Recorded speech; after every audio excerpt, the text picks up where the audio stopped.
सोमवार तारीख 29 रोजी उदरगड तालुक्यातून पुरोगामी आघाडीच्या वतीने भव्य मोर्चाचं आयोजन केलेलं आहे। त्यामध्ये शेतकऱ्यांचे अनेक प्रश्न, त्याचबरोबर देवस्थान जमीनधारक शेतकऱ्यांना ज्या जमिनी त्यांच्या आहेत त्या कसणाऱ्या शेतकऱ्यांच्या नावे झाल्या पाहिजेत, ही एक प्रमुख मागणी आहे। त्याचबरोबर ज्या शाळा, मराठी शाळा बंद होऊ घातलेल्या आहेत, त्या शाळा बंद जर झाल्या, सामान्य माणसाच्या मुलांच्या शिक्षणाची फार मोठी अडचण होणार आहे, तरी त्या शाळा चालू कराव्यात, त्यामध्ये योग्य ते शिक्षक भरती करावी आणि शाळा पूर्णपणे चालू ठेवाव्यात। या अशा पद्धतीनं आमचा या मोर्चाला सर्व तालुक्यातल्या जनतेनं साथ द्यावी आणि चांगला उद्दंड अशी साथ देऊन मोर्चा यशस्वी करावा। चळवळ केल्याशिवाय कुठलाही यश येत नाही। मग संघर्षाला सगळ्यांनी तयार राहावं एवढीच मी विनंती करतो।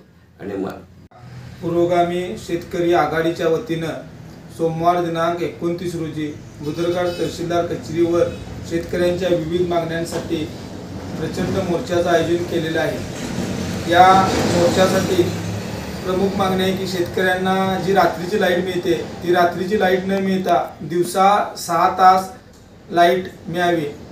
त्याचबरोबर जे मोटर पंपावर मीटर बसवण्याची सक्ती केलेली आहे ती सक्ती तात्काळ रद्द व्हावी।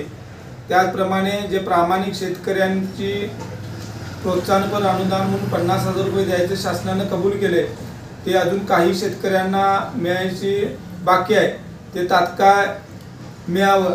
त्याचबरोबर PM किसानचे जे हप्ते थकलेले आहेत, या तहसीलदार विभागाच्या चुकीच्या नोंदीमुळे काही शेतकऱ्यांचे जवळजवळ 166 शेतकऱ्यांचे PM किसानचे हप्ते थकलेले आहेत, ते तात्काळ दुरुस्त करून त्यांना लवकरात लवकर ते अनुदान मिळावं।